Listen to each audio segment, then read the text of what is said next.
আরে তাকাও শিফা, এই তাকাও, আমরা কিন্তু ইতিপূর্বে কিন্তু আমরা যুক্তফ্রন্টের যে গঠনটা, ঠিক আছে, এটা কিন্তু আমরা জেনেছি। যুক্তফ্রন্টে কয়টা দল ছিল লুবনা? 4টা না 5টা? 5টা দল ছিল, ঠিক আছে।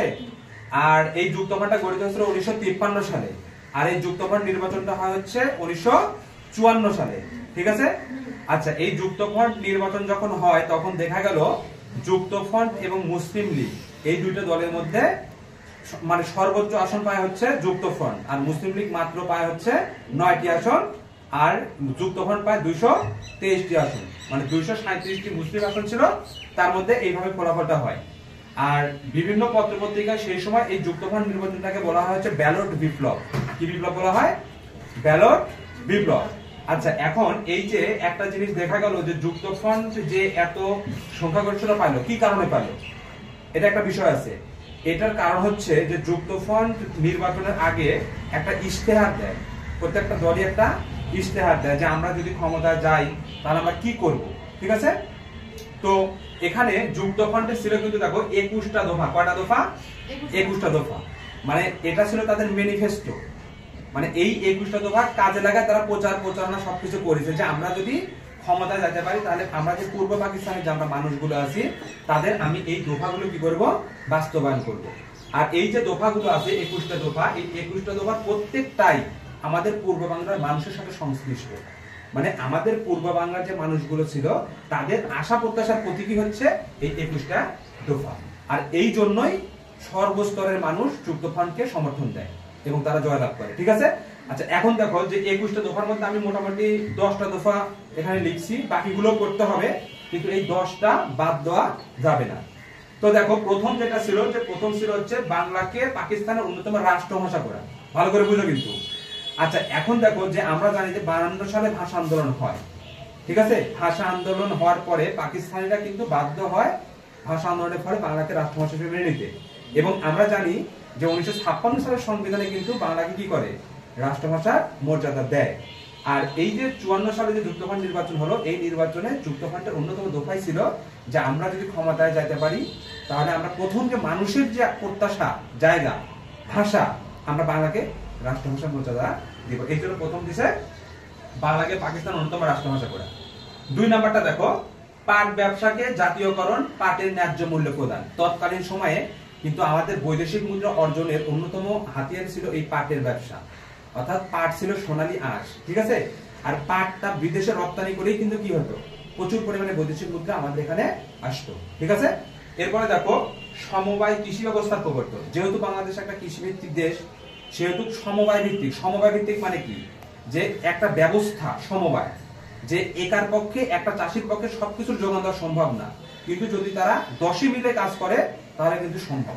এই জন্য বললো যে আমরা যদি সমবায় ভিত্তিক কৃষি ব্যবস্থার প্রবর্তন করি, যেহেতু আমরা কৃষি ভিত্তিক দেশ, সেহেতু আমরা কি করতে পারবো? কৃষিতে উন্নতি করতে পারবো, ঠিক আছে। এই জন্য বলছে সমবায় ভিত্তিক কৃষি ব্যবস্থা প্রবর্তন। অবৈতনিক বাধ্যতামূলক প্রাথমিক শিক্ষা প্রদান। জানো তো যে শিক্ষা ছাড়া তো কোনো গতিই নাই, ঠিক আছে। আর প্রাথমিক শিক্ষাকে যদি তুমি অবৈতনিক এবং বাধ্যতামূলক করো তাহলে যত গরিব বলো বা মধ্যবিত্ত বলো, নিম্ন মধ্যবিত্ত বলো, সবাই কিন্তু বাধ্য হবে কি? তার সন্তানকে শিক্ষিত করতে। অনেক গরিব আছে যারা কি যে টাকার অভাবে পড়াতে পারবে না, এই জন্য বলছে অবৈতনিক। এরপরে দেখো সকল প্রকার দুর্নীতি নির্মূল। এটা তো অবশ্যই করতে হবে, কারণ একটা দেশের উন্নয়নের জন্য দুর্নীতি নির্মূলের কোনো বিকল্প নাই, ঠিক আছে।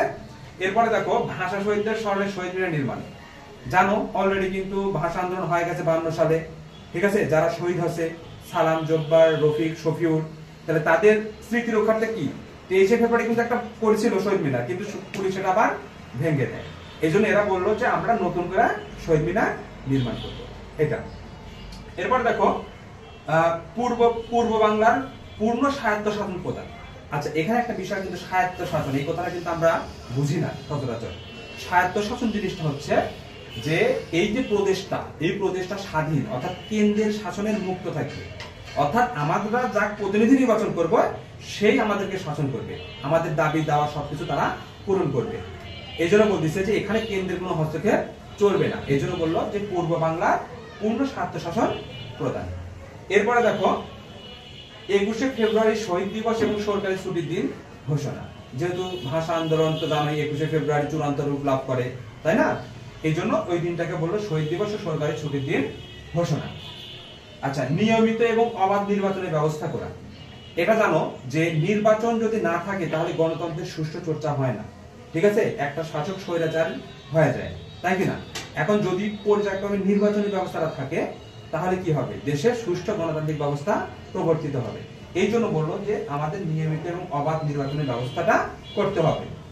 এরপরে চলে আসো শাসন বিভাগ থেকে বিচার বিভাগ পৃথকীকরণ। এটা কিন্তু একটা গুরুত্বপূর্ণ পয়েন্ট। শাসন বিভাগ, বিচার বিভাগ, যেমন একটা সরকারের 3টা বিভাগ থাকে, একটা আইন বিভাগ, একটা বিচার বিভাগ, আর একটা হচ্ছে শাসন বিভাগ, ঠিক আছে? এখন দেখো যদি শাসন বিভাগ আর বিচার বিভাগ একত্রে থাকে তাহলে শাসন বিভাগ যায় কিন্তু বিচার বিভাগে হস্তক্ষেপ করতে পারবে, অর্থাৎ অনেক মানুষ আছে যারা ন্যায্য বিচারটা পাবে না। আর যদি পৃথক থাকে তাহলে এখন ধরো যে এখন যে দল ক্ষমতাতে আছে, ধরো তৎকালীন সময় ধরো যে দল ক্ষমতাতে আছে ওই দল শাসন বিভাগের কিন্তু অংশ, সে কিন্তু ইচ্ছা করলে বিচার বিভাগে হস্তক্ষেপ করতে পারতো, কিন্তু যখন পৃথক করা হলো তখন কিন্তু আর পারবে না। এই জন্য বললো যে না, শাসন বিভাগকে বিচার বিভাগ থেকে পৃথক করতে হবে, ঠিক আছে? তো আমি আশা করবো যে এই যে যুক্তফ্রন্টের 21টা দফা, এই 21টা দফার মধ্যে শনিবার দিন পড়া আছে, এই 10টা দফা কিন্তু আমি সবার কাছ থেকে মুখস্থ নেব, ঠিক আছে? আচ্ছা, সবাইকে অসংখ্য ধন্যবাদ, ভালো করে পড়াশোনা করবে, ঠিক আছে?